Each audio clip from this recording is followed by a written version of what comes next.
Con voto unánime de los 9 magistrados, la Corte Constitucional emitirá un auto, del que se conoce hasta ahora por un comunicado de prensa, en el que señala que sería inadmisible la votación afirmativa de la reforma pensional en la Cámara de Representantes, aprobando en bloque el texto del proyecto que incluía correcciones y proposiciones modificatorias. Es decir, pasó lo que tanto se había advertido, que en las sesiones extra el Congreso habría incurrido nuevamente en vicios de trámite de la reforma al intentar subsanar de afán los ajustes que la Corte ya le había pedido. Mientras tanto, la reforma pensional seguirá suspendida. ¿Puede la Corte suspender un proyecto de ley? ¿Cuántas veces puede ser devuelta a correcciones? Hoy es viernes 15 de agosto. Mi nombre es Carlos Solano y este es el Café de Hoy, edición fin de semana.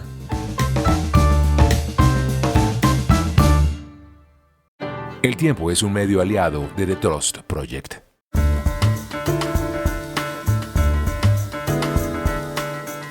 La reforma pensional ha sido desde un comienzo y desde el momento en el que pudo hacer trámite en Cámara de Representantes, luego en el Senado, probablemente uno de los principales logros de la gestión del gobierno del presidente Gustavo Petro. Es decir, ha sido una de sus banderas y la ha defendido hasta donde ha podido.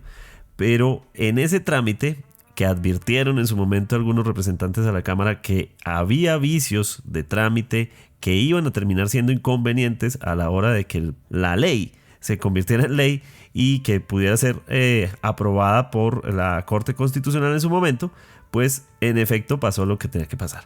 La Corte Constitucional en algún punto la devuelve, pero con una serie de señalamientos como de recomendaciones para arreglar el documento, es decir, algo a favor también en ese momento para el gobierno Petro, que fue no se las tumban, pero sí hay espacio para correcciones. El problema es que en esa devuelta, otra vez por una serie de sesiones extra en la que se votó el proyecto, vuelve a otro escenario nuevo del que vamos a hablar, que para el que vamos a entender qué es lo que ocurre, porque la Corte Constitucional acaba de emitir en estos días un comunicado de prensa en el que advierte que va a tomar una decisión sobre el futuro y sobre todo sobre la forma de enmendar el proyecto nuevamente.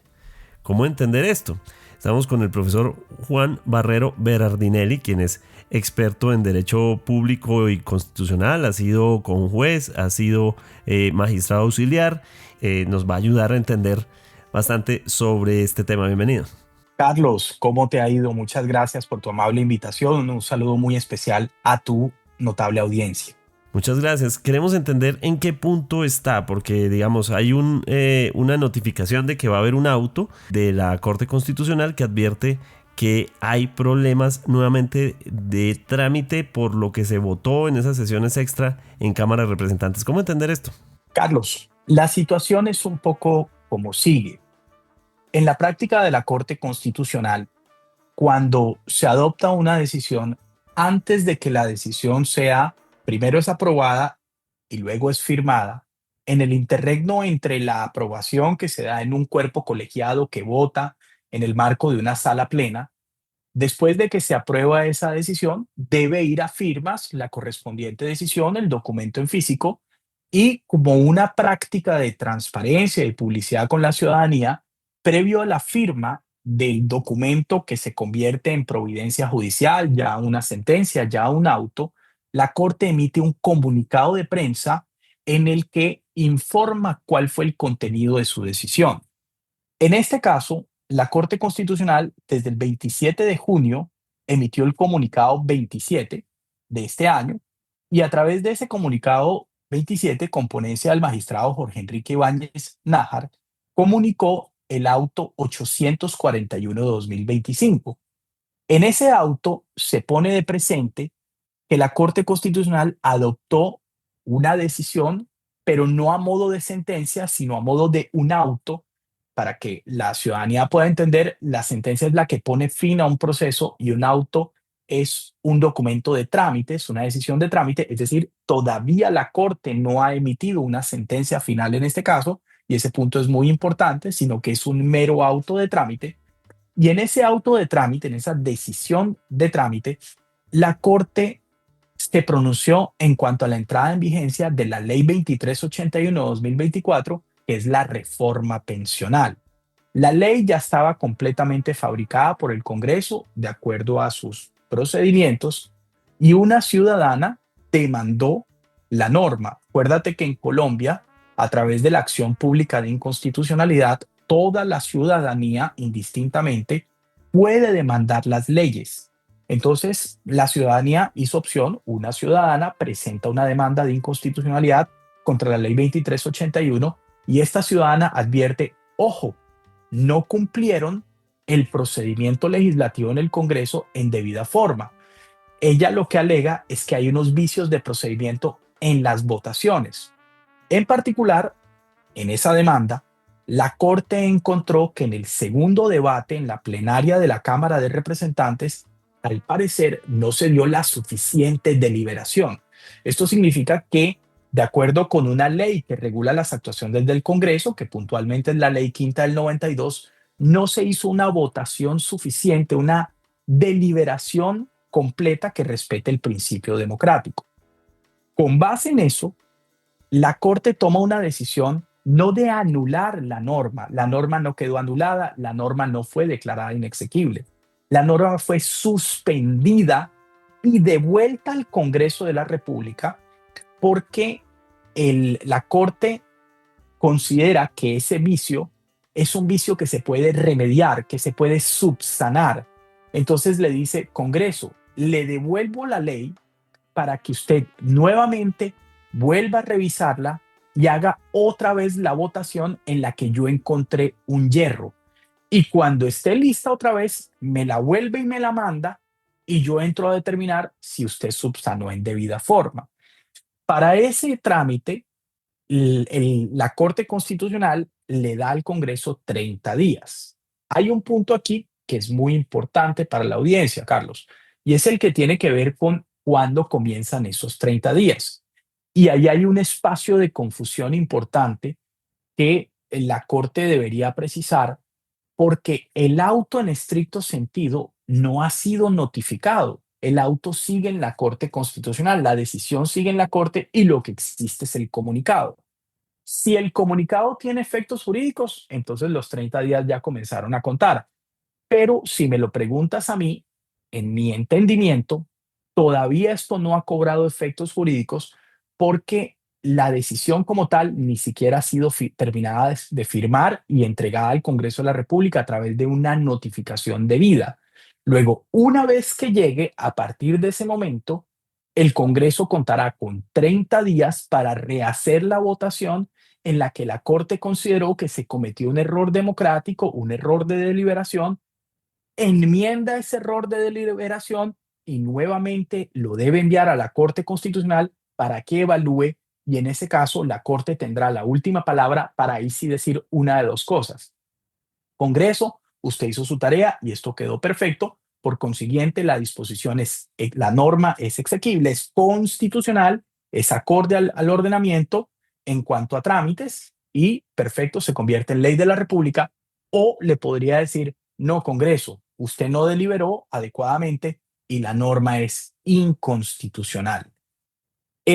De eso se trata la situación, Carlos, en términos De generales. acuerdo, voy a irme a una visión tal vez muy simplista del asunto, muy coloquial, pero esto es como si tuviera dos strikes, porque ya había tenido una devolución, ¿no? Previamente a las sesiones extraordinarias. En esa devolución le dijeron, hay un vicio, esto se puede corregir, pero refiriéndonos a las sesiones que motivan este nuevo concepto o esta nueva visión de la Corte Constitucional es que el 27 y 28 de junio se llamó a sesiones extra de Cámara de Representantes para que hicieran esa corrección. No leyeron todo, leyeron solo una parte y sobre esa votaron. Eso es básicamente como lo describen los periodistas judiciales que han escrito sobre este tema.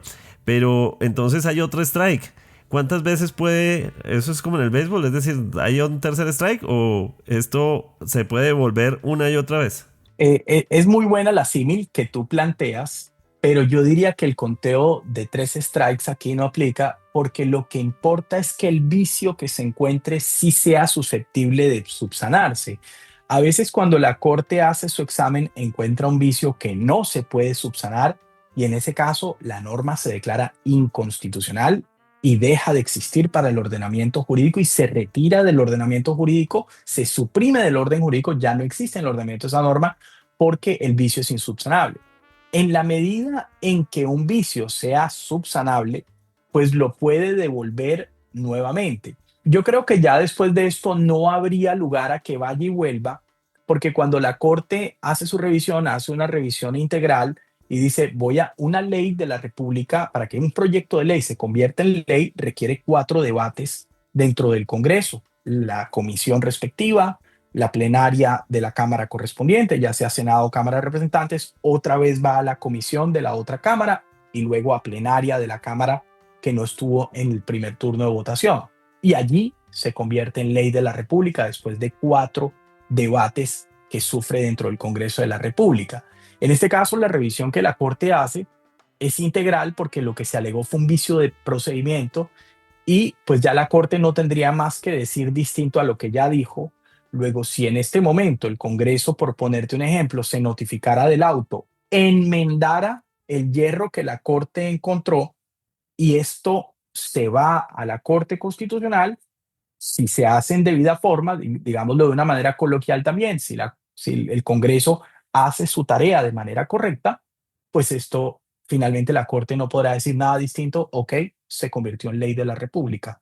Y ese sería como el trámite ideal para el Congreso haciendo toda la tarea. De acuerdo, este tema ha sido muy sensible con el gobierno porque precisamente el presidente ha buscado que esta ley sea de lo primero que salga y de su bandera de reformas sociales. Pero en esos encontrones que suele tener el presidente con las cortes, a veces con el Consejo de Estado, entonces pide que más bien sea la Corte Constitucional a donde llegue. De todos modos, ahora la Corte Constitucional, por ejemplo, pasó con la consulta popular, pasó con otros temas. Entonces, de repente, ahora está en este escenario en el que la Corte Constitucional le devuelve. ¿Puede el presidente alegar de alguna forma que la Corte Constitucional se está volviendo inconveniente para el proceso? Carlos, yo no lo creo y, y pienso que hay cómo demostrar que no es así, porque esto corresponde a una competencia funcional de la Corte que se encuentra en el parágrafo del artículo 241 de la Constitución, es decir, es una competencia que la Constitución le da a la Corte, que le indica una competencia en la que le dice, cuando usted encuentre un vicio de procedimiento que sea subsanable, devuélvaselo al Congreso. Y justamente eso que dice la Constitución fue lo que ocurrió. Y esto te lo refrendo con un aspecto adicional, Carlos. Si tú te fijas en el comunicado, porque no conocemos el auto, a menos pues que haya salido en las últimas horas y no lo conozcamos, que es posible, pero eh, por lo menos a principio de semana yo no había conocido el auto, no vi el auto, a menos que haya sido comunicado en las últimas horas. Si tú miras el comunicado de prensa dice que la decisión de los magistrados en este caso fue unánime. Y eso es muy llamativo porque ni siquiera hubo un voto disidente según el comunicado. Es decir, que los 9 magistrados de la sala plena coincidieron en que encontraron un vicio en la formación de la norma. Mira que si al menos hubiese un argumento, uno de los magistrados habría dicho, no, yo no comparto esa decisión, la Corte Constitucional está equivocada, voto de manera diferente. Y mira que eso no ocurrió en este caso. Yo creo que esa unanimidad demuestra que el vicio era tan protuberante que la Corte no tenía ninguna alternativa distinta a cumplir su rol, a cumplir su función, y no creo que esto se pueda predicar como algo que tenga una naturaleza política, donde la Corte está excediéndose en su marco funcional, sino cumpliendo la misión que constitucionalmente le está dada. Metiéndonos en el terreno de lo que le toca hacer a la Cámara de Representantes, al Congreso, pues tendría que volver a discutir todo. Es decir, porque parte de lo que señala la Corte Constitucional en este comunicado es pues que solo se discutió un fragmento, ¿significa que tendría que hacer otra vez proceso para todo el documento? El comunicado deja de entrever que hay unos artículos que son el 12 parágrafo transitorio y el 76 que tienen que ver con el régimen de afiliación y la oportunidad de traslado entre regímenes, que tú sabes que es una cosa muy delicada en Colombia cuando las personas están en un régimen de ahorro y otro. Y ese articulado pareciera que no fuera objeto de revisión porque la Corte dijo, salvo esos artículos, todo lo demás vuelvan a votarlo en el segundo debate en plenaria de la Cámara de Representantes porque allí hubo una dificultad. Entre otras cosas, Carlos, porque la dificultad que la Corte encontró fue una falta de votación suficiente. Y lo que uno entiende de la síntesis que aparece en el comunicado, lo que uno termina por entender, y no puedo ser riguroso ni exhaustivo porque no conozco el auto, pero lo que uno logra entrever de ese comunicado es que al parecer hubo normas que se votaron en bloque porque en 55 minutos, según dice el comunicado, se despachó la votación de una norma muy amplia, las normas de seguridad social eh, tienden a ser normas muy extendidas, con varios numerales, con varios ordinales, varios parágrafos, y un articulado muy extendido se votó en apenas 55 minutos y la Corte dice, no hubo suficiente deliberación, no hubo suficiencia de argumentación para consolidar la deliberación democrática y los aspectos de oposición. Una congresista cuyo nombre reservo para no politizar el asunto, dijo, hombre, yo creo que estos artículos puntuales se deben discutir muy cuidadosamente y en cambio el presidente de la Cámara de Representantes, que había fijado un procedimiento específico, en ese momento dijo, no, no, no, vamos a votar de esta manera y como al parecer se votó en bloque, estoy hablando presuntamente porque no conozco el auto, se votó en bloque y allí es donde la Corte dice se afecta el principio democrático. Entonces vuelvan a votar. Claro, y allí hay un aspecto que pues tiene mucha política a bordo. Una votación que se hace algunos meses, uno se preguntaría si ahora, en los cambios de contexto de la política colombiana, si se vuelve a votar esas mismas disposiciones, uno se pregunta, ¿estará la Cámara de Representantes dispuesta a volver a votar de la misma manera? Es decir, ¿se tendrán las mayorías para todos esos articulados? La verdad, pues yo no lo sé porque ese es un asunto puramente político y el Congreso en su margen de configuración legislativa, los honorables congresistas en el marco de su votación autónoma, pues son los que tienen la palabra al respecto, pero ahí está la discusión, ese es el punto del debate. Si ahora el gobierno, que como dijiste tú, este es un proyecto bandera del gobierno, es un proyecto de honor, es una ley de honor para el gobierno por su contenido social, si cuenta con las mayorías para que esa votación vuelva a salir favorable. Ese es el punto clave. Bueno, y en este punto con una ley que no solo se trata de lo que quiere el presidente, sino que es una ley que es muy respaldada por muchos sectores de la sociedad, toca una fibra muy importante de la sociedad, pues, y de la protección del adulto mayor, de esas personas que no logran pensionarse, en fin, hay un montón de elementos que están cruzados por esta ley. Y resulta que la ley termina suspendida, es decir, estamos en ascuas con respecto a qué va a pasar. Carlos, en este aspecto hay un punto muy importante y es que la Constitución del 91 en el artículo 241 que define la competencia de la Corte Constitucional no le entrega a la Corte una competencia expresa para suspender leyes. Comparativamente, otra alta corte, que es el Consejo de Estado y que tiene otras competencias, la Constitución expresamente le dice, usted puede suspender actos administrativos. Es decir, al Consejo de Estado, el sistema jurídico sí le dijo, usted sí puede suspender actos administrativos, pero a la Corte no le dio esa facultad de suspender leyes. La Corte Constitucional, a través de una interpretación del año 2023, puntualmente el auto 272 de 2023, determinó que sí tenía la competencia para suspender leyes. Y fíjate que esa competencia que la propia Corte se dio, la vino a estrenar con esta ley en materia pensional.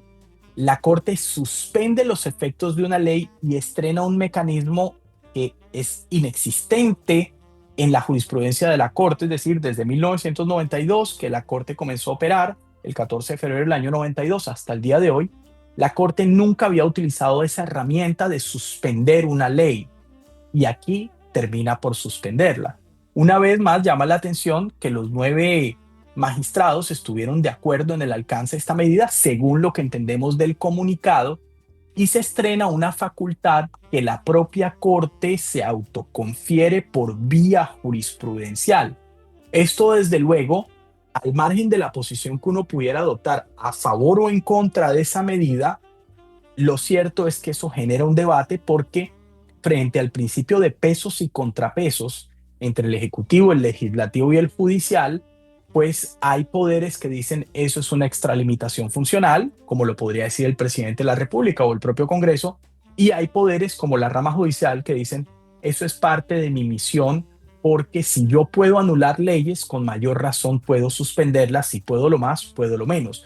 Ambos argumentos son razonables, son plausibles, y en medio de ese calor, pues está todo el debate que suscita este tema pensional, que además es delicadísimo por su naturaleza, porque define unos derechos de seguridad social que son muy importantes para millones de colombianas y colombianos.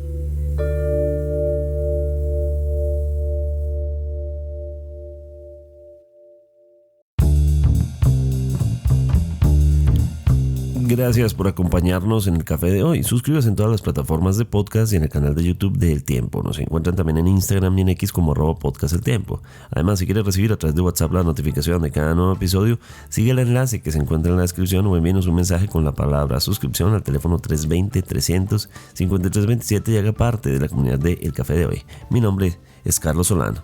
Nos volvemos a escuchar el próximo martes. Podcast El Tiempo.